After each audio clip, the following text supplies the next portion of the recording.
What's up, people? What up with you? So today I'm going to be talking about the lenses that I use, why I use them, which ones I would recommend for anybody just not starting in photography or anybody who's already doing photography and thinking about getting another one. Before I get into that, I'm gonna take the time to do something that I should have done, and that would be replacing these. So as you can see, I got one up, but I got this ugly fluorescent light, tube light right there. Then I got another one back down here. They gotta go. I'm tired of looking at them. So basically, you guys gonna watch me do that. Yeah, talk about fun. I brought my HomePod out here so I can play some music. I'm not finna sit out here all day and just be bored. I mean, who wants to hear the birds? That's because there are no birds. I have nothing but cars passing by and wind blowing. That's it. Welcome to the country. Welcome.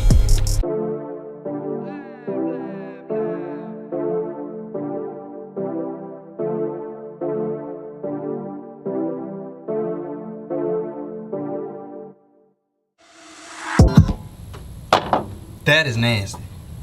That is nasty. You guys see this? Look at that. We got spiders. We got wasp nests, dirt dobblers. Jesus Christ. Now I'm actually glad that I got the guy to come out here and spray a while back. Man, if them things were still in there, this wouldn't even be a vlog. For the record, I'm done trying to make y'all comfortable. For the record, you ain't trying to grow, then it's done for you.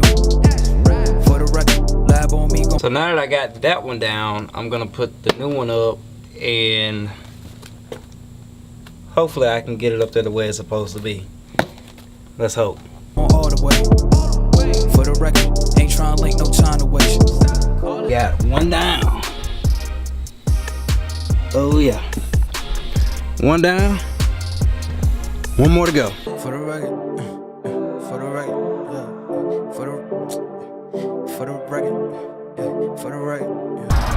I actually want to pause just to talk about how, this is, messed up, man. Like,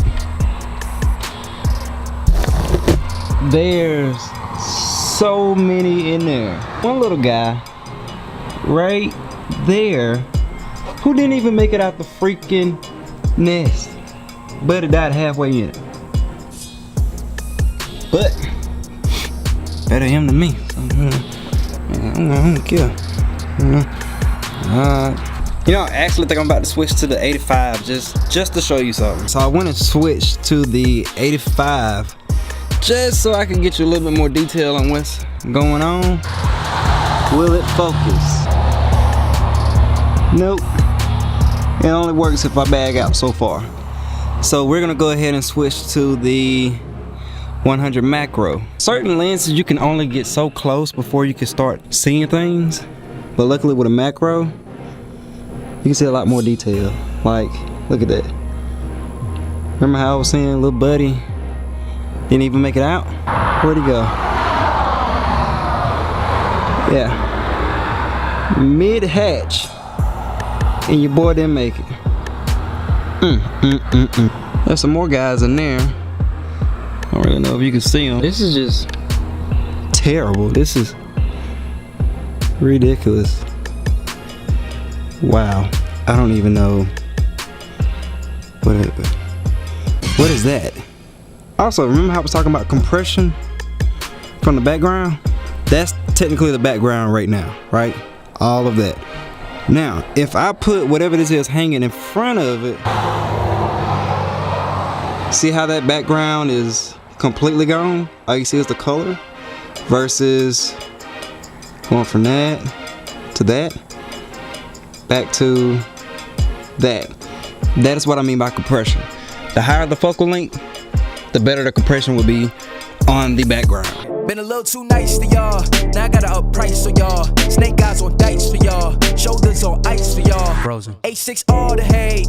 I won't get involved today. Got lost in the ball and age. I'm flipping the bars. I'm flipping the. 1, 2, 3. Now, Let's just hope they work, because if they don't work, I'm gonna be pissed. Let's turn the breaker on. Boom. All right. Now we're gonna talk about the lenses. We're not gonna do them inside like I normally would or probably should. I'm gonna try something a little different. I have this little spot back behind my house. I kind of made me a little pathway going up. Also bought an Inu, I guess is how you pronounce it. Inu. It's basically a hammock. I'm gonna sit in this and explain to you guys what I use each lens for. I think a mosquito already done got me. Ow! Yeah, this is gonna be a tough one.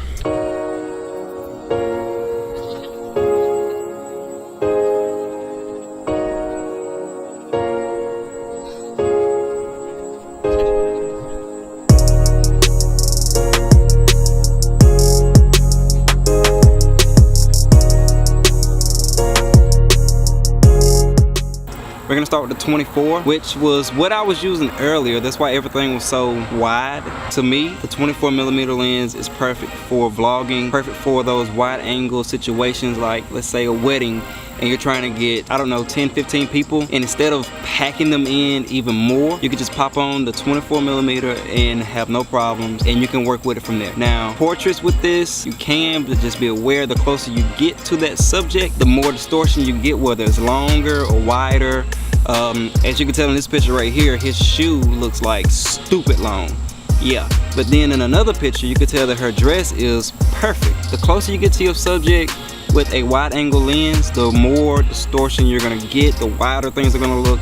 If you're trying to show more of the environment around the subject, vlog, you want that creative look, 24 all the way.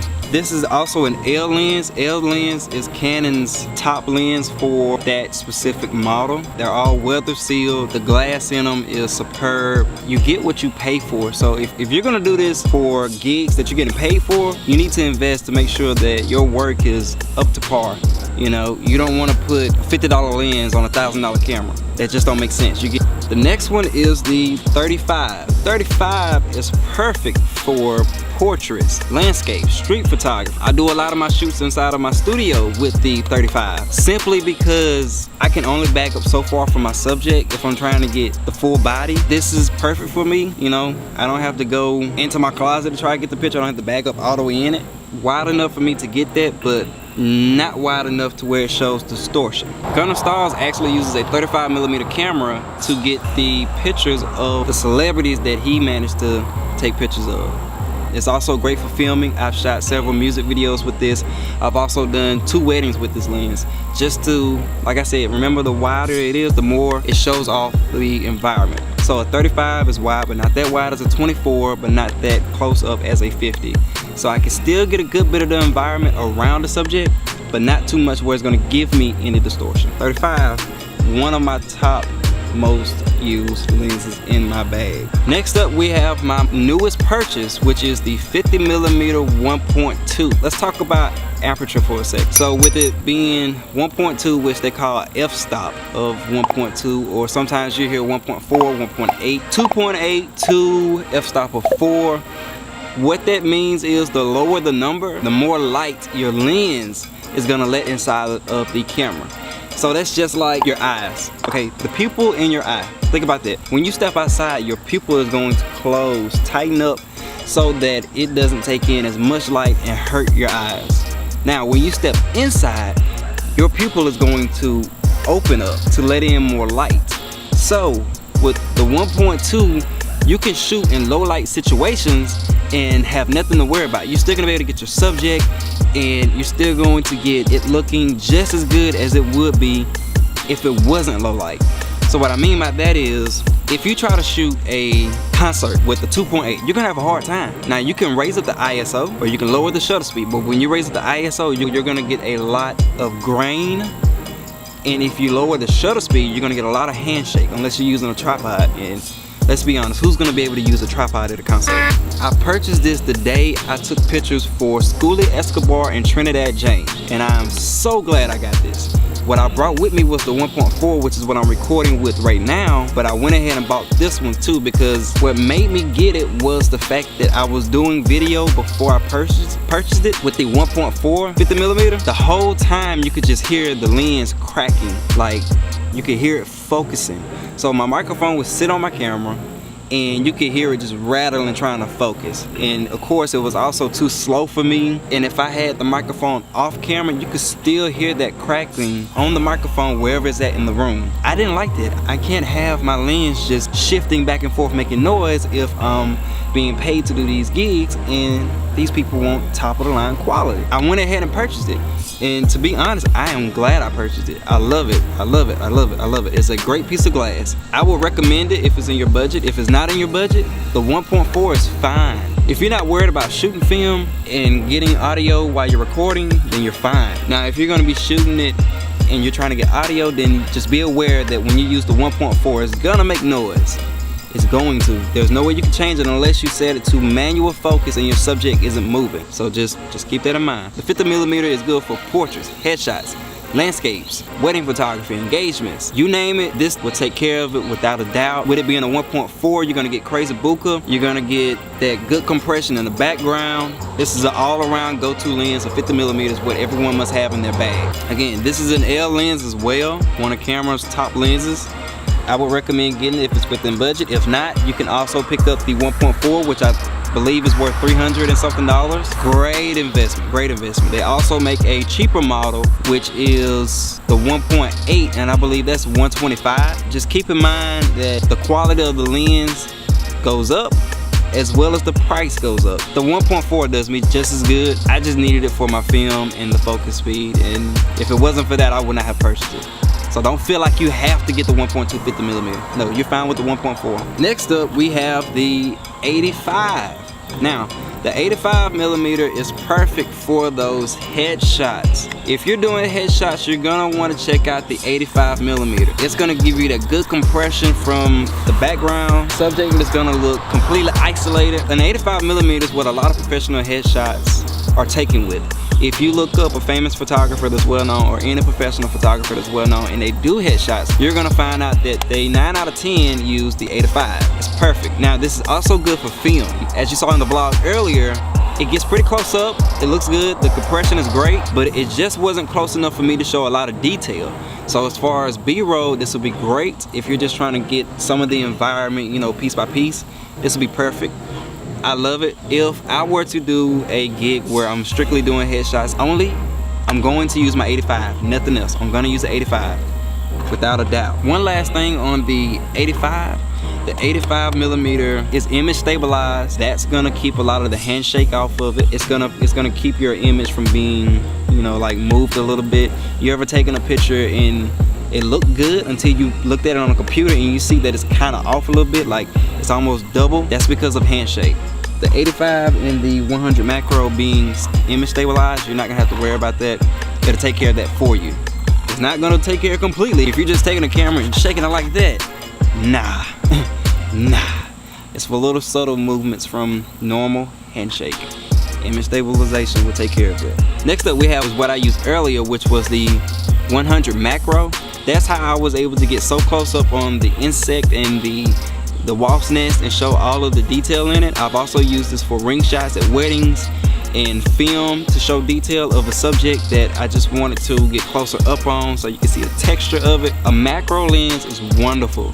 Wonderful, wonderful, wonderful, wonderful, wonderful. If you're doing a lot of product photography or you're trying to show detail, whether it's nails, rings, eyelashes, anything like that where you're trying to see every little thing on it, 100 macro is the way to go. This is also an L lens, but it's special. With this being 100mm, Canon decided to keep it at 2.8. I'm pretty sure there's a technical reason why they couldn't go down to 1.4 like the rest of them, but with 2.8, you're not letting in as much light as you would with a 1.4, so you're gonna have to raise up your ISO or lower your shutter speed. And let's be honest, if you're going up that close using a macro, you should be using a tripod. But the good thing about this lens is it's image stabilized. You hear it rattling? Okay, That's why when you hook it up to the camera, you don't hear that. It's because it's sitting there and it's, you know, positioning itself to where it's not being shaken. Highly recommend it. I think it's like 800 bucks. Well worth the money. This is my least used, one of my most important for a wedding, because they're gonna want that detail of the dress. They're gonna want the detail of the ring. They're gonna want everything. Now the last lens that I use is this bad boy right here. It's a giant. It's just huge for no doggone reason. This is the only zoom lens with Canon that I have. I purchased it last year to do football photography. I tried doing it with my 50mm. Why did I do that? I don't know. You're not gonna get anything on the sidelines at a football game with 50mm other than the players that's on the sideline. Because if you're taking pictures at that game, 9 out of 10, that player is gonna be all the way on the other side of the field. There's no way that a 50mm is gonna be able to get in on that guy's helmet or jersey and get good detail. It's not gonna happen. 70-200 L series is well worth it for sports photography. Another fun thing about this is you can do headshots with this. Let me explain something real quick. The higher the focal length, the more compression on the background the lens would do. Remember how I explained with the 100 macro? I don't know, I guess that was a larva. How the background just went to a solid creamy color. Yeah, just to do the same thing. You go all the way to 200, you're gonna see very, very good compression on that background to isolate it from the subject. Now, with it being 200mm, you're gonna have to bag up pretty far. Headshots, this is perfect. Football, sports photography, this is great. Last, I have used it for video. I'm not saying that I wouldn't use it for video again. It's just if I have a lot of time to be completely creative, I will use this. Because you can do a lot with a zoom lens and shooting film. But a lot of the time, I like to move around instead of just being somewhere stationed. That's why I have prime lenses. Last thing I want to mention about the 70-200, this lens is great for wedding receptions. Let's say the bride wants you to get a picture of her auntie who is very, very camera shy, or uncle who cannot stand the camera. Well, you can stand across the room, zoom in to 200, snap a picture of him laughing while he's talking to his friend, and that bride is gonna see it and she's gonna be like, oh my God, he got so-and-so smiling, or he got her doing this, and you're there to create memories. That is your job. 70-200 is great for those shots when you're trying to shoot across the room and not be noticed and stay out the way. Really one of the top reasons why I still keep this. I don't use it that much unless I'm shooting a wedding or a family reunion where I'm trying to be back. Anything like that, I'm gonna use this. Just to give you a little bit more insight, all of these lenses that I have do not zoom. These are called prime lenses. So what that means is you're gonna have to move physically forward and back to get your subject, to get the angle that you're looking. You're gonna have to move. You cannot sit there and just do whatever. Now with the zoom, yes, you can. You can do that with no problems. Prime lenses have a very, very low aperture, and like I said, they're letting a lot more light than a zoom lens. Most zoom lenses are 2.8. I wouldn't shoot with a 2.8 aperture inside an event that is very, very dark. I would use the 1.4 to 1.2 because they're gonna let in a lot more light than the 2.8.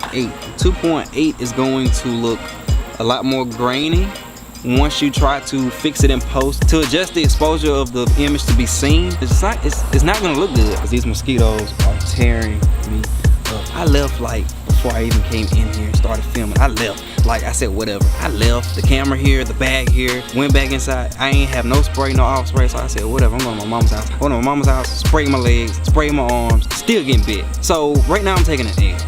Just saying. So I'm gonna wrap this up real quick. I'm gonna do more detailed reviews or detailed vlogs about ISO and shutter speed and f-stop to help you guys understand, because when I first started out, I was so confused. I mean, it's ridiculous. But the only way I learned was to get out and do it and make mistakes and learn from those mistakes and keep trying and keep trying and keep trying. And you're gonna have to do the same. You know, you should do this, you should do this, you should try this, you should try this. I can't keep telling you to do it and you're not actually going out trying to do it. So until you actually put your hands on and do it yourself, you're not gonna learn. You're not gonna learn. Photography is something that you have to get out and do. You have to physically get out and try it and learn it so you can understand it. I had to do it. You're gonna have to do it. Everybody had to do it. I don't know about y'all, but I'm sick of these mosquitoes. I hope I answered you guys' questions. I'm never coming back outside again because these mosquitoes have been on me like white on rice. That may have been lame. I don't care. I'm fed up. I really want to say other words, but I can't right now. I'm about to get up out of here. Until next time, I really enjoyed it. Peace. Jesus Christ. I ain't never coming outside again. Whose idea was it to put... it was my idea to put shorts on. Alright.